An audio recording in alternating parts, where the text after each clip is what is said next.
This is Spare Parts, your show for all things motorsports. With your hosts, Stephen Cleary, Sean Cavarella, and Taylor Moore. Hear that music? Welcome to Spare Parts. I'm your host, Sean. I'm sure I'm the first person to make this joke. I'm an Elon Musk parody account. You know how much that threw me off? I'm Taylor. Yeah, Stephen, you're real original in that, Yeah, again, I'm sure this is a Monday. The new verified thing went out on Friday. How many podcasts around the world have been made, and how many people have made that joke already? I've been sitting on this all day though. You're a piece of work. Yes. And so are the new Twitter rules. There we go. It's magical. It all comes full circle. Okay, so in that train wreck of a start, hi, welcome to the show. So us three are here to talk about all things motorsports. And yes, it usually doesn't start off this bad. No, usually never. But anyway, we have really just one race to talk about this week, and that's the conclusion of the NASCAR seasons for pretty much all of them, obviously. So, do you guys want to start there? Start talking some NASCAR? We have to start there. There's nothing else this week. I know, there really isn't. Which was kind of sad, considering that there was no I hate this part of the year. I'm not gonna lie, I hate this part of the year because everything's winding down. It means that there's no more zoomies on the screen. I mean, you weren't gonna watch the NASCAR zoomies anyway. I wasn't gonna watch the NASCAR zoom anyway. You're right, but I would have paid attention to it. Yeah, sure you would have. That's me and Steven's domain. So Steven, Phoenix, where do you want to begin? Let's begin with the fact that you should have listened to your heart.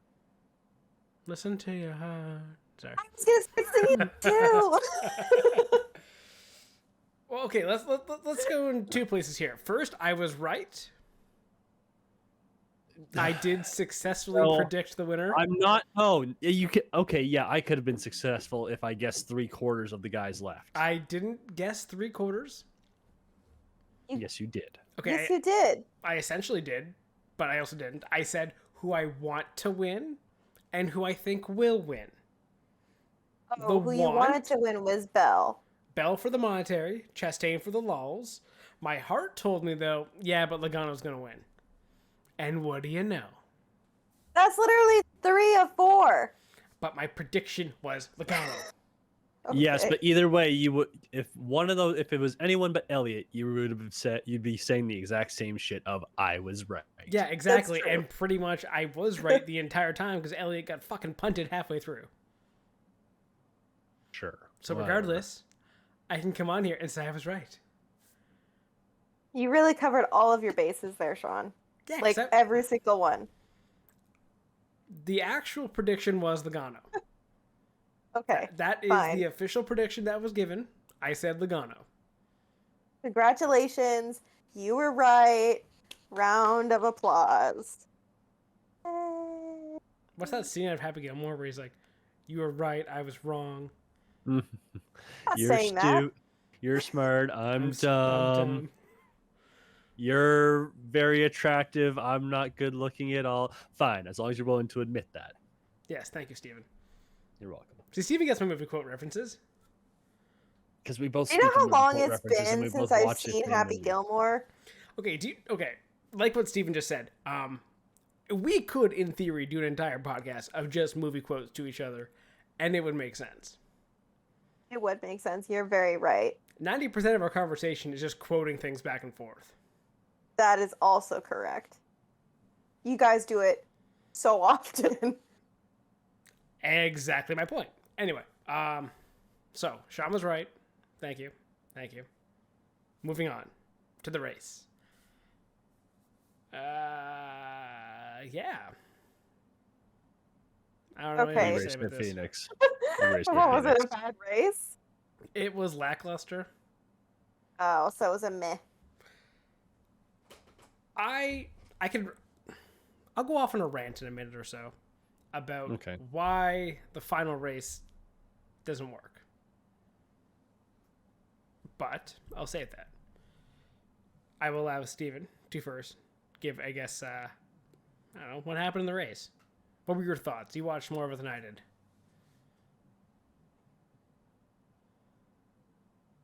Excellent. It analysis. was a little okay. Calm down. I'm trying to think about how I really want to answer this without it being I don't know. Anyways, it was an okay race. Like it was 71% said it was bad, according to Jeff Gluck's poll. So that's we're not completely off base here. It's just anticlimactic. Yeah, exactly. And they have all the build up for the championship, and now it all comes down to the final race. But Logano was out front the entire time. He had the ever cursed Ryan Blaney behind him in second. So that's how it ended. Like it was. I don't know. The only interesting little thing that got thrown in was Ross Chastain putting Elliott in the wall, but all that really did was take Elliott out of it, and it was like, okay, so like this guy hasn't done anything during the playoffs, and realistically, he probably had such a hot start. If we were doing Winston Cup style points, he wouldn't have had to. But I don't know. It was other than that, it was sort of lackluster. I think so. Outside of Blaney and Logano, Ross Chastain was the next closest car, and he was like 2 seconds off the pace. Like Logano just ran away with it. So And like there was no fight between any of the cars. no, The closest exactly. two of them Like, the closest they ever got was Bell on the second last pit stop, challenged Logano, was close to him. Logano still managed to get through traffic cleaner. And then Bell on the next set of pit stops, his crew guy got his hand stuck in the gun. So there was a 20-second pit stop, which is bad. So yeah, and there goes the fight. Yep. So yeah, not a great race. Like it Yeah, was that's the equivalent of the a wrap. blowout in any kind of championship game. Like, imagine you get down to Game 7 of NBA or NHL playoffs for the championship, entirely one-sided. Yeah. Yeah, it's kind of... One team has come back from being down 3-0, that being Chris Bell, with two, as Sean put it, it wouldn't be Game 7, but last second buzzer beaters after being down, and then gets the doors blown off them. Yeah. Or the other, I would say, analogy I would use is it's like you're playing the old Madden games and you're Be a Pro career mode. You get to the Super Bowl, you're playing on rookie difficulty, and you just blow out the other team. Like, this was no competition, unfortunately. Because all Logano had to do was just drive, and everyone else in the field was like, okay, we're not really going to put up a lot of a fight around the championship guys. But in doing so, they just didn't have pace. So it just wasn't a entertaining finale. Yeah. And really none of the finales are entertaining. In NASCAR? Yeah. Like it's the same thing every single time. Where you get 4 guys running and that's the only 4 people are paying attention to. Everyone else is just out there for a fucking Sunday drive. Oh. That's so annoying. But I'm not gonna lie. Even the commentary, it's like, look at Blaney winning. Nope, we're just gonna follow Logano the whole time, despite him in third, because everyone else doesn't matter. Like the most exciting NASCAR race of the year is Martinsville, the second last race. Yep. Because it has those elements of look at everyone move on the board where everyone is in the playoffs. Like they're coming, like guys are here, guys are there. every lap, something's changing. Throughout the entire race, something is changing. Guys are moving. There is movement to your playoffs. Or to your standings, I guess. Yeah. The final thing doesn't have that. It's just watching 40 cars, 38 cars. I don't even know how many they had. And in those 38, you're watching 4. Because that's what matters. I would not even want to go watch that race in person because it wouldn't be as fun. Yeah. If I had to pick a fun race that I want to be at, it's Martinsville next year, second last race of the season. Because you get that desperation. You get guys wanting to basically leave it all out there for a chance at the playoff finale. No. Mm-hmm. If you had your last 2 races of the playoffs, say Martinsville and Phoenix, be like an aggregate system where it's like, okay, you have basically a 2-race mini championship. Go out there, and maybe you can stack all 16 guys in the playoffs and seed them throughout the whole thing and give them certain points boosts and yada yada. You would have a more entertaining finale to your season. But you wouldn't have had Martinsville. Yeah. Necessarily. But in those last 2 races, though, you would have the entertainment value of, I would say, the unpredictability of the championship always moving. And guys moving up and down, being in, being out.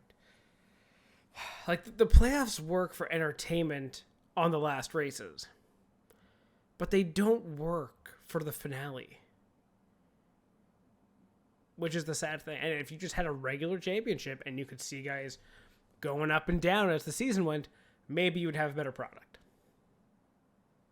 Yeah. I mean, just add it to the list of things that are problematic in terms of NASCAR as a product for racing fans. Honestly, my favorite NASCAR like playoff or championship finale or deciding thing, I liked the old chase format.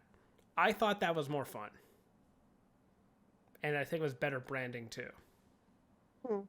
But that's just me. Old Winston Cup style points or whatever. I'm sure people love that style. I'm sure people love the playoffs, how it is now.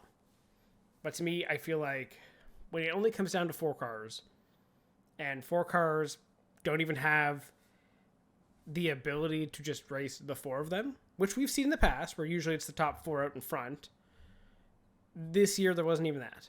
So, for me, it wasn't a good finale. It wasn't a good end of the season, and it doesn't make you excited to come back next year, if that makes sense. And that's a problem, right? You should always want to be like, oh my God, I want to come back next year. Look at Abu Dhabi last year for F1, right? Yeah, exactly. And I think that, like, do you think that might be, though, like, part of the problem with NASCAR and, like, why they're losing fans is having this format and then having finales where it kind of leaves you with a, like, I guess it was racing type of feeling because, like, it's just such a different, like, I find the finales in both Indy and F1 to be a lot more exciting. They're just, like, I mean, like, I'm not sure we could say that with F1 this year because the championship is already decided. But there's other, like, off-track stuff that's going to be happening in the last race that's going to make it entertaining to watch. I would argue the Indy one wasn't even that exciting of a race this year. If you remember the finale for that, Pelot just ran away with it. Oh, yeah, that's right. But the weekend as a whole had way more intrigue because of qualifying. Remember how Newgarden spun out and all of a sudden that dropped him back, and then Dixon didn't make it out of the first round, which made him the back. So for the race weekend, there's more coverage, there's more eyes on it because there's more intrigue happening. For NASCAR, if you're a casual fan, you throw it on. That guy's winning. Okay.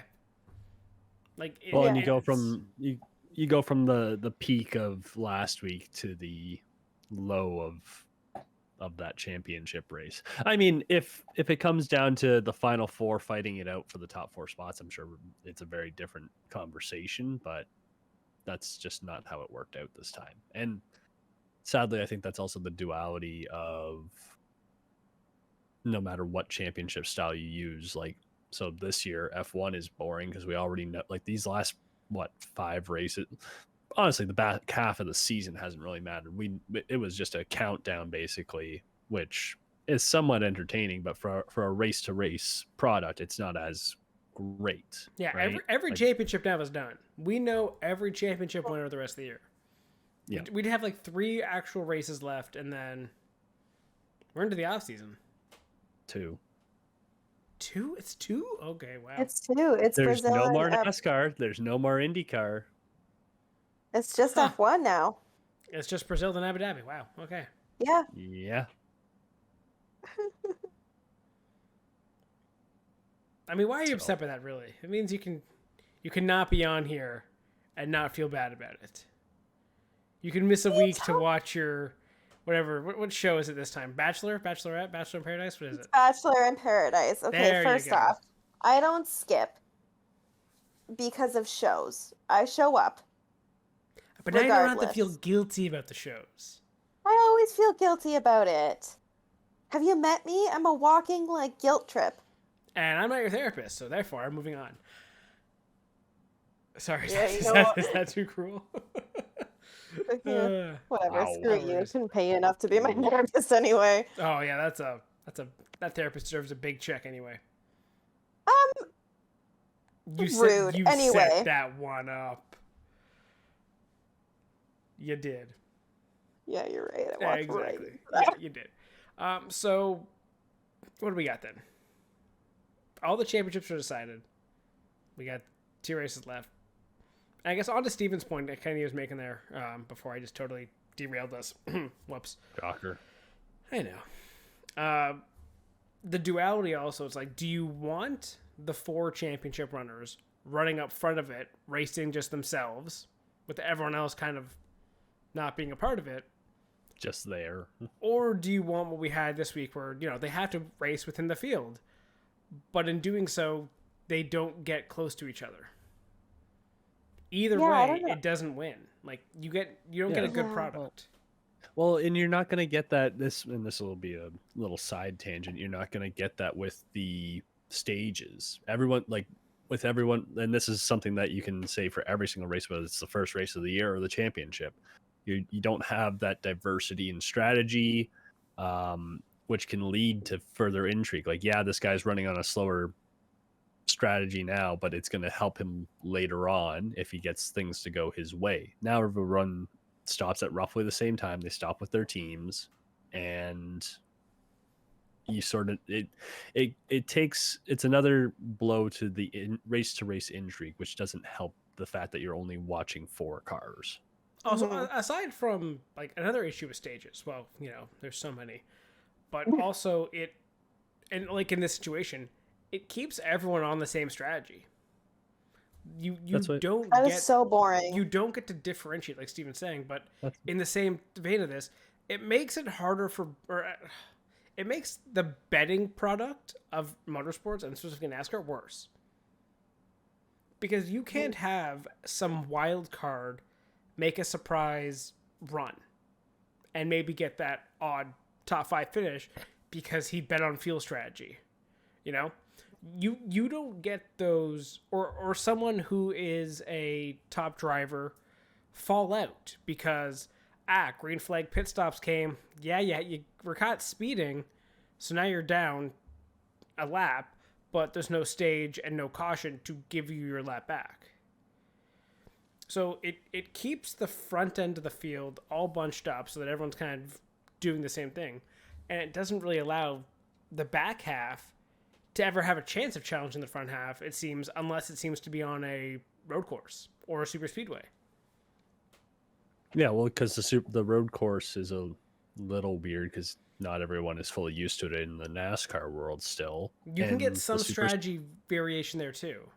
Yeah, and then on the super speedways, you wait for the big one and hope for the best that you don't get caught up or you barely get caught up. That's it. Yeah. That's the strategy. I just wonder if the future, because every sport now is so heavily monetized with gambling and stuff like that, will NASCAR take pressure from maybe bookies and gambling sites to remove stages, to maybe give better odds and stuff? or does it just kind of stay the same? Yeah, I assume stay the same, but yeah. Well, and we can sort of transition a little bit because this was the first year running the next gen car, and part of the reason we had stages was to increase the parity. And I think the next gen car has kind of done that. So is that another thing that can, maybe yeah, but force a change? how many seasons do you need to get that parity? Uh, Because like right now, it's like, okay, everyone's working at the same level, same knowledge. When one team starts finding out something that some other team doesn't do, will we start to see over the next few years this parity that we've been created this year start to maybe wane a bit and start to see maybe three teams rise to the top and maybe some other teams kind of fall out of it? yeah, and that we don't know until it actually happens. Yeah. Like, who's saying anyone figures it out? Yeah. Right. I mean, so again, another thing while we're sort of doing a, I don't know, Postmortem. race review and also dissecting the first year of the next gen car. We already know there has to be changes to the next gen car. It's clearly not a safe enough car with how many injuries were put guys out for multiple races this year. So Well, there's going to be is, some like, changes. it's too stiff. Yeah. No, but that's what I mean. There's going to be changes. So Yeah. whatever changes come in, does that set everyone back to square one, or does some team go, oh, here's something we figured out with these changes? Here we go. So I'd be curious to see what NASCAR will be in after 3 years of this car. 2025, the end of that season, I will be curious to see if they will start changing direction because they're happy with the product, or if, I don't know, viewership is going to be starting to wane by there. But the next few years in terms of motorsports will be interesting to see where fans' attention kind of goes. You have IndyCar, who is basically being the most cowardice kind of league right now and not wanting to change a thing. Except the Indy Lights, which is now, what was it? NXT. Indy NXT? No, or I don't know. Is Something it like that. Indy NXT? I just know it's basically like the wrestling. That is one of the stupidest things I have seen. Hey. Yeah. Save it for an off-season rant. It just doesn't make sense. Yeah. But anyway, so they're not changing a thing. F1 is kind of changed, but they've had a lot of momentum. Will they be able to carry that momentum in the next few years? And NASCAR, I feel like, is trying to claw back a lot of lost momentum over a few years. Will they get any? Or will they continue seeing a downward trend and be like, are we the problem? No, it's the kids, or something like that. Yeah. They'll have their Principal Skinner moment at some time. Yeah. Yeah. Am I out of touch? No, it's the children who are wrong. But yeah. It'll be fun to watch and see. Yeah.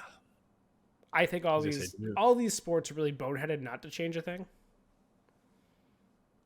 And let's be honest, I am surprised F1 has been the one that's like, change. The least dinosaur-like. Yeah. Though my money's on WEC and IMSA rising while NASCAR and IndyCar shoot themselves in the foot. Yeah, I could see that. I mean, there's a lot of changes happening in that, like in sports car racing in the next few years, and with the introduction of the, why am I forgetting this now? There's the hypercar and the... Yes, the hypercar. What do they call it? Was it the GT Pro or something? Pro? I think they called LMDH. I can't remember. I'm looking it up. The hypercar is what I was thinking of. GTP is what Grand Touring Prototype is the equivalent of the IMSA side for the hypercar.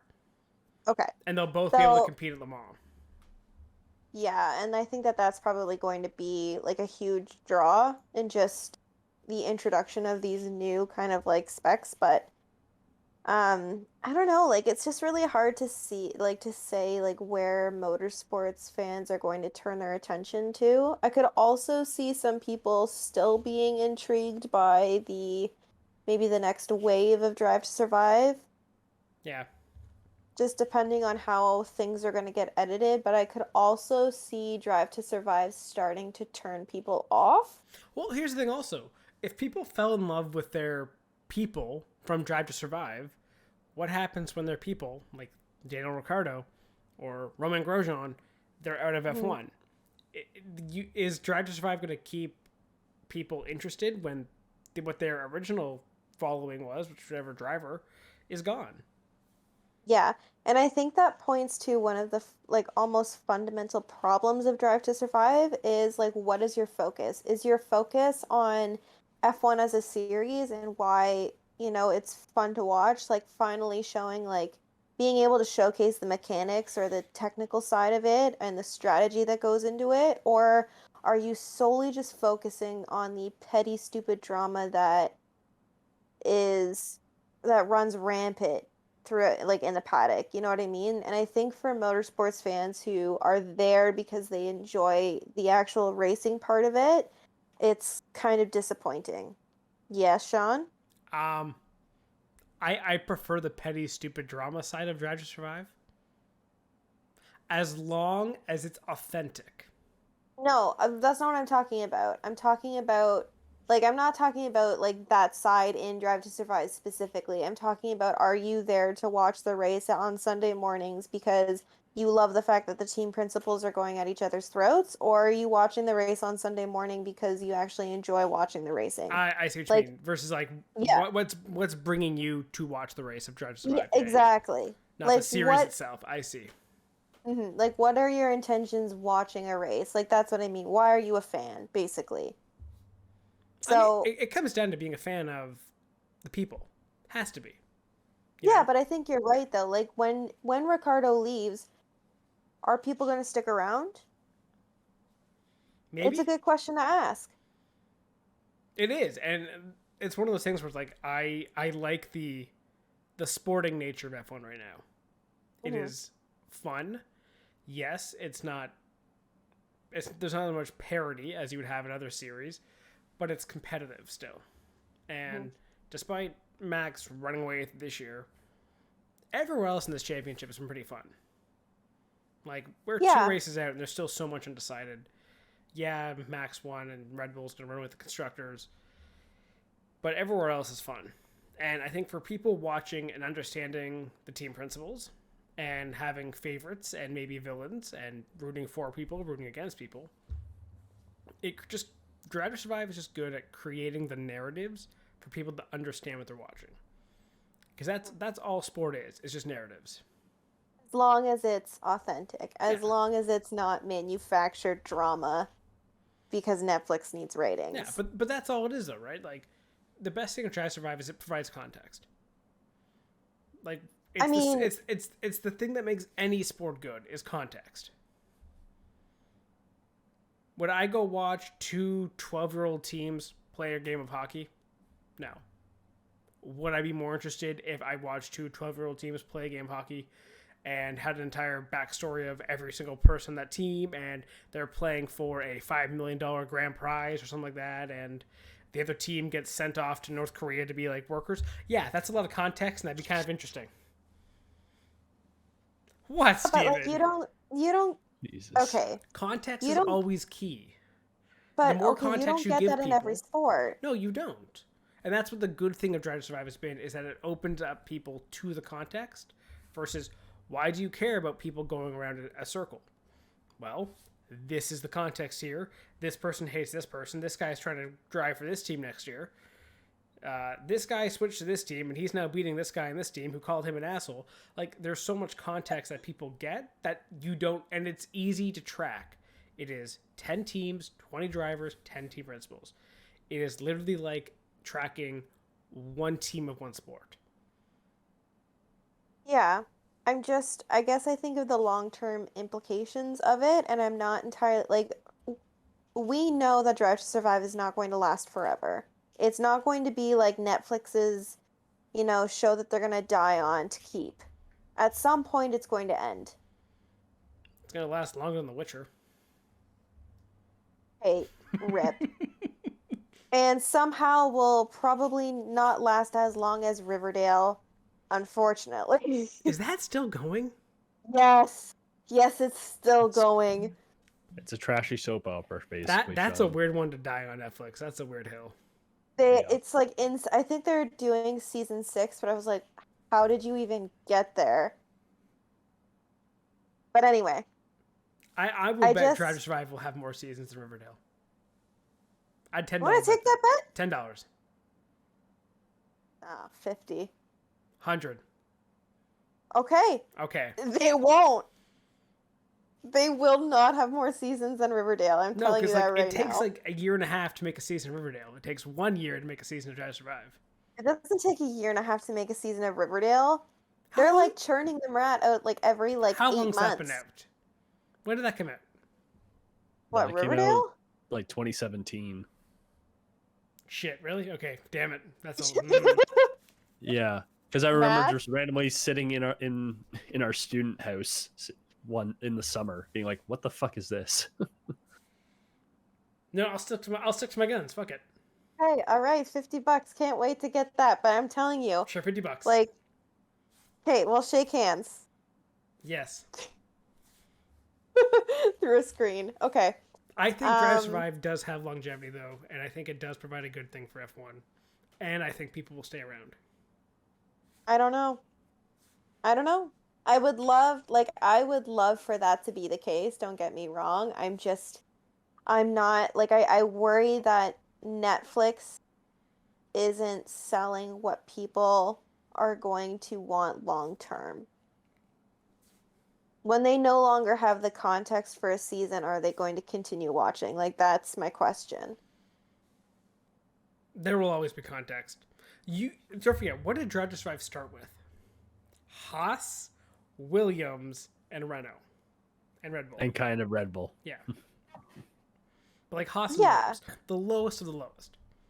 And they were No, able to Red Bull build was in the first season. Yeah. You had Red Bull at the top. Well, they weren't even at the top that. They were the third team.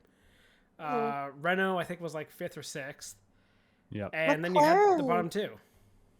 Yeah, McLaren was in there too. Was McLaren in the first season? Mm-hmm. Because we saw Carlos Sainz and he moved to Renault. No, from Renault to McLaren. But we saw like Zach Brown was in the first season as well. I thought he was in the second. I thought He he was came in on both. the second. No, Anyway. he was in. I think like his interviews were more prominent in the second season when everybody joined and Bernardo spoke English. That's the. If Bernardo keeps speaking Italian, Drive to Survive will die. That's basically it. Anyway, okay. I guess onto actual like things that are relevant for the next coming week. Do we want to discuss like onto the topic of F1? Do we want to discuss Brazil and what our predictions are for this upcoming race? Okay. Yes, we can do that. I've got our prediction sheet ready, so Steven? someone fire away. Sounded like you were unsure, Sean. You're like, I guess. What is there to There- predict? Like, it's like Max is going to win. Okay, great.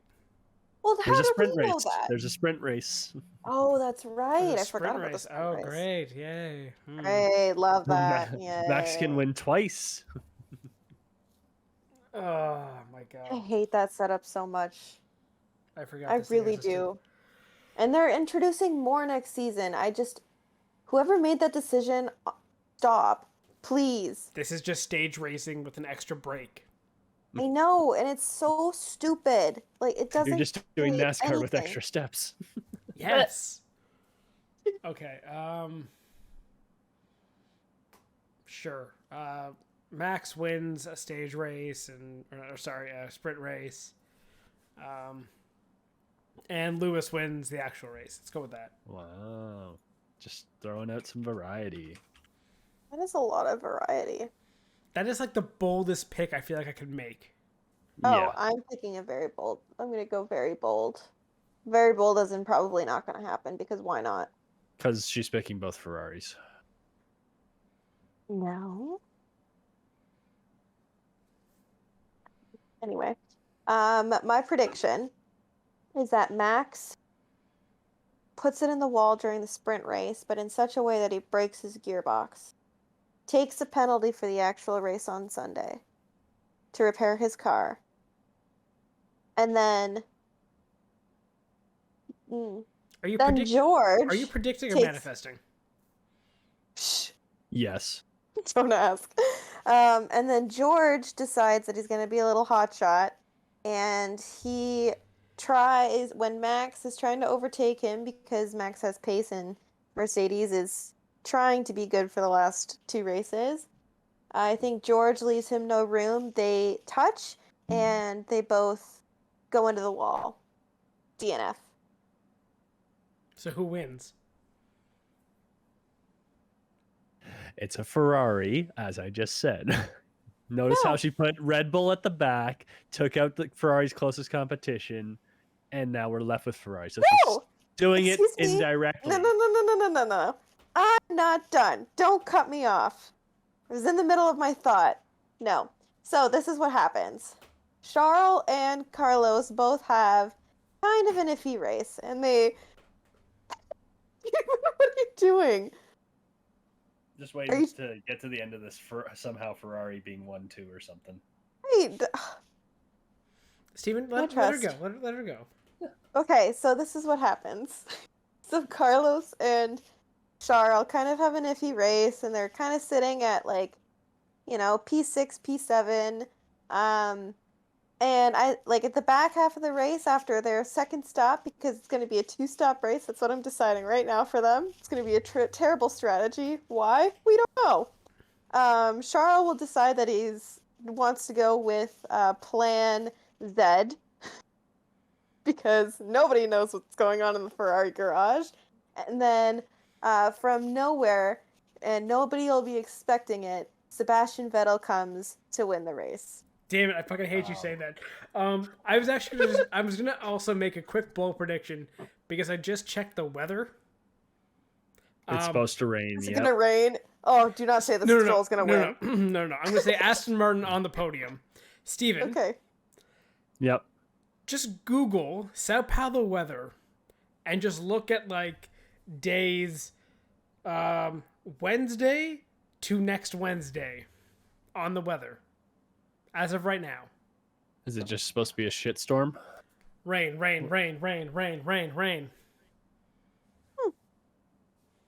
Nice. So, on that note, yes, I will 100% say Aston Martin gets on the podium. That's my prediction. I had a whole story. You're lacking. Yeah, you lost me with the plot about halfway through that. Yeah, I'm pretty sure I'm only a quarter of the way through that story, and the Bet365 is telling me to fuck off with my parlay for that.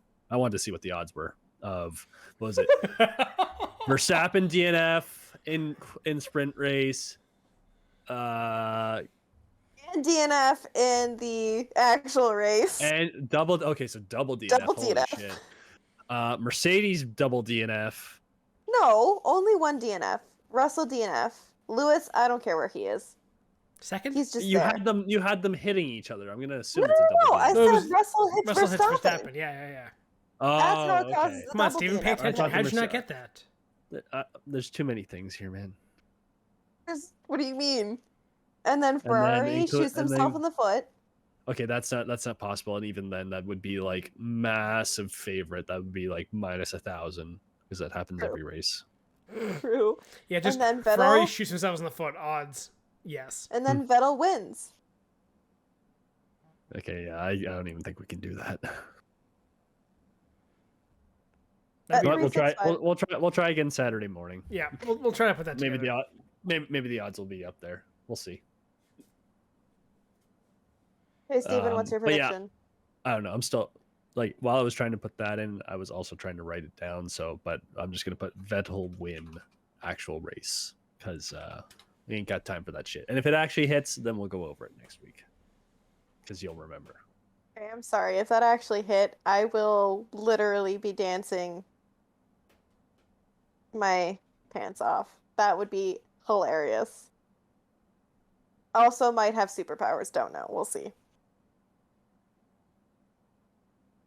Okay. Well, after such a bold prediction, I don't know how I could possibly follow that up. Thank you. It's so good. No one wins because we don't actually get a race because it rains the whole time. Oh, Yeah, there it boo. is. No, we do 4 laps behind the safety car again. Actually, no, they couldn't do that again. That would be. No. Don't tempt them. They couldn't. I feel like if they did that, Brazil already had riots this last week. I don't think. Don't bring those up. They Don't bring those up. Too late.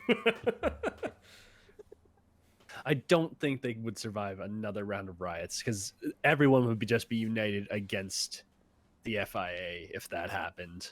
Or the weather. That is how no, it would be against the FIA because they would be like that's bullshit. That's how Brazil gets reunified. So actually, it does have a happy ending. Excellent. Yeah, exactly. Or they attack the weather. Like, isn't there like a thing in Rome where they declared war on like Neptune and stabbed the ocean? Yeah. Sure, I believe it. I think that was the thing that happened. I think it was in Rome or something. They like some dumbass emperor declared war on like. Oh, this Neptune is like and, old timey. Yeah, and they all went to stab the water. They all went to I believe it. I do too. Yeah. Anyway, we don't do ancient history though, so.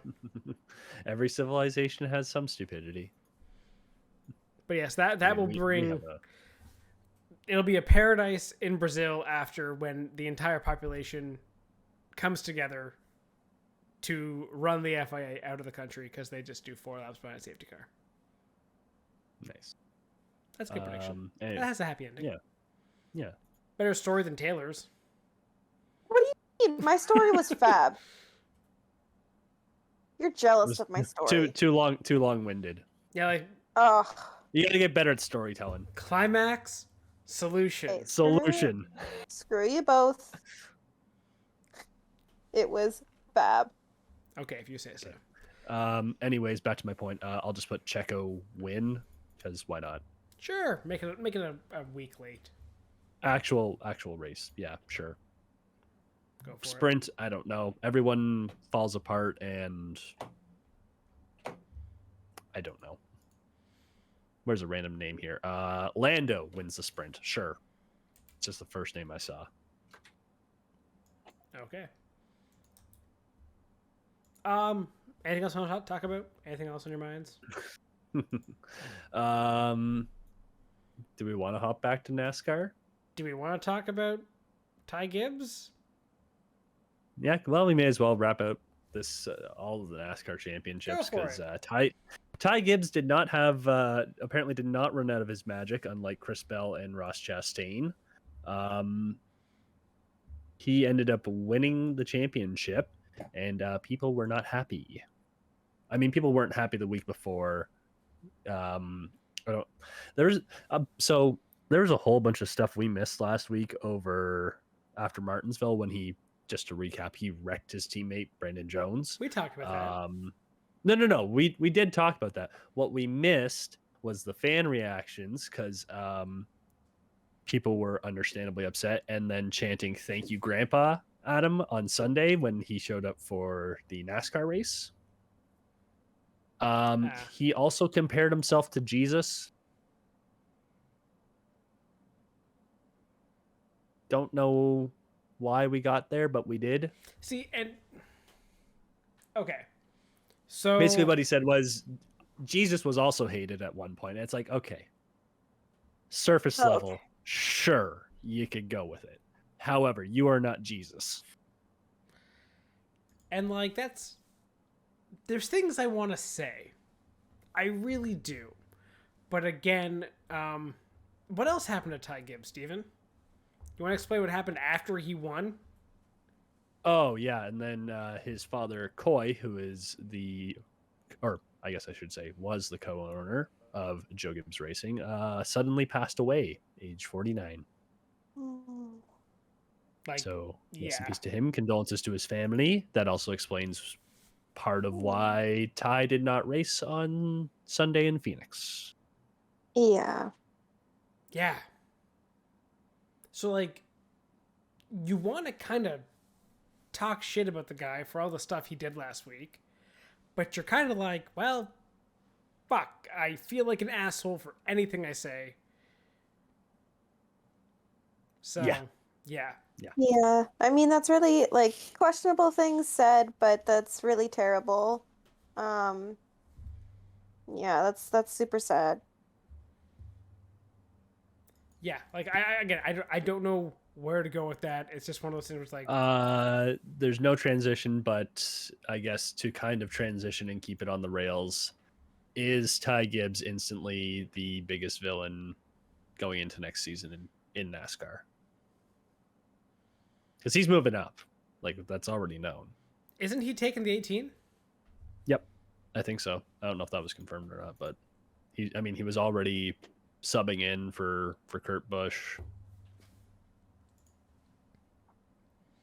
Yeah, I think if he gets to the 18 next year, It's a perfect transition. Yeah, exactly. Kyle Busch was already the most hated guy, or was the most hated guy. He's moved on. The 18 is still the most hated car. Yeah. But maybe just double down on that hatred. Because I feel like there's kind of been a little bit of renaissance for Kyle Busch. Like, people are kind of like, oh, we hate him. Then people are like, do we really hate him? Or is it just kind of fun to hate him? I feel he sort of got the Nickelback treatment of, yeah, we hate him. Why? I don't know. We just hate him. Okay, sure. I mean, yeah, there was also reasons to, if you were a fan of certain other cars, but it's not like he did anything overly egregious. Okay, and just to finish off with yes and no. With Ty Gibbs, the end of his season, though, to wrap up his season in Xfinity, last 5 races, he was second, fourth, second, first. That's a strong finish. Don't know how you do much better than that. No, but it'll be fun to watch NASCAR next season, and if he decides to play nice with everybody or not.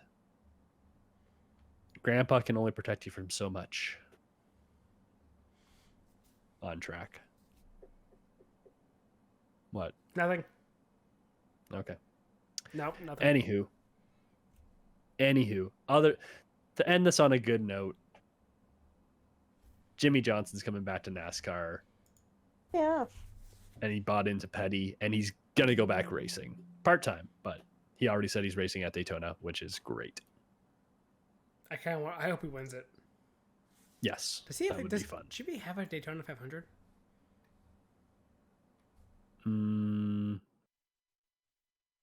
Don't know.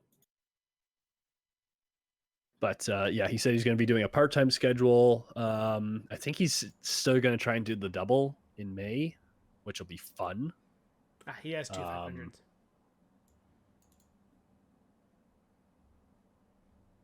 So that'll be fun if he does both the Indy 500 and the Coke 600. That would be great. I'd like that. That'd be good. Yeah. You don't see a lot of guys do the double. So. And now we might be getting multiple people, apparently. So. Again, NASCAR and IndyCar should be not fighting each other, but on the same page. Be allies, grow the sports, grow motorsports as a whole. Don't fight over the same people, because most people watch both. Or at least most people that will watch one watch the other. At least when it comes to IndyCar. But yeah. Okay, I have a quick thing to finish us off with. I want to see. So I have 6 championships from this year. Because since all championships are wrapped up, I want to see, and you two you're working together as a team. Can you get 4 out of the 6 of who won the championship in this season? Are we going just driver? Yes. Okay. So, okay. First one we're going to go with is IndyCar. Willpower. Okay. Obviously. Which also to note, Roger Penske, first time winning both NASCAR and IndyCar the same year. Which is shocking. Yeah, it really is. Kind of. I mean, not an easy feat by any means, but still kind of. We'll go with Formula E. Stoffel waffle. Ooh, Steven. That might get you. Glad Steven's on my team. The IMSA Daytona prototype. That I'm not gonna get. The IMSA Daytona prototype. There's two drivers. I could just get one driver here, because I can get one of the two from the team. Oh, part of me wants to say Kobayashi. No. Oh, Kobayashi was 11th. I don't know. Yeah, I'm not gonna get this. Okay, that's I fair. don't know. We can come back to that. WEC in the Hypercar Oh my World God. Endurance Driver Championship. This time you have 3 drivers to pick from. Oh, this one I should know because I actually know it's been a while since I've read up on WEC. Yeah. Okay, next. The last one. Yeah, I have, next. The last one I have is the Formula One World Championship. Oh, Max Verstappen, obviously. Yeah, I had it was easy, and I also had the driver standings from my notes here. So That's fair. I can go. How about this? What are we at then? 3 you guys have? Yeah. Joey 3. Logano in the NASCAR. There, got it. Nailed it, No. done. NASCAR Truck Series Are you kidding? Oh, damn. also finished this weekend. Yeah, I'm out on that one too. I know who won the championship, like the team in IMSA. I What think team? for the TT What team Pro. was it? BAF, wasn't it? For the prototype? No. Well, they won for something. I think they won the what's it called? The Porsche or the GT Daytona Pro, GTD Pro. I think they won. Not what you asked us for. No, I'm asking for Nope. Daytona prototypes, DPI. Oh, the DPIs. Oh, who knows? Okay, so the answers we were looking for. Go for it. I'm not gonna get it. Yeah, it's okay. So for the truck series, Zane Smith. Shit, I should just guess some generic white kid. Yeah, you probably should have. Oh well. See, my usual guess of Sheldon Creed has moved up to Xfinity, so That's fair. Your answers for the DPI was Tom Blomqvist or Oliver Jarvis. yeah, I don't think I would have gotten that No. one. Maybe Blomqvist. What are your? I'm surprised you didn't even try for the WEC one, Steven. Oh, WEC, I'm completely out of it. I haven't thought Rio about WEC in weeks. Hirakawa, Yeah. Sebastian Buemi, I should have and guessed Buemi. Brendan Hartley. I should have also guessed Brendan Hartley. There you go. Oh, man. WEC Well, superstar. I was SOL on that one. So You guys bad. tried. Yeah, it's I kind got of, Stoffel Waffle. I'll be It's happy. kind of fun of all the things you forget like this year. Like it's been months for so many of these series too. Yeah. that's it. Like, I Final don't- one, W series. Jamie Chadwick won. Yeah, exactly. Like, that one was easy. Why couldn't that have been included in the original ones? I didn't think of it until just now, to be honest. I would have gotten 4 out of 6. I guess 4 out of 7. That's fair. Hey, that wins a 7-game series. I'll take it. Very true. Is there anything Got else you game guys set. want to talk about? Anything else that we missed to catch up on? No, we'll sleepwalk through this week and be ready for Brazil. Okay. And on that wonderful note, thank you very much for listening to this episode. We'll be back next week to talk Brazil and what else has happened since then. We'll see. Thank you and goodbye. Thanks for listening to Spare Parts. Remember to follow the show on Twitter at sparepartspod and the hosts at Stephen Clary, at Sean Cavarella, and at Tate Moore.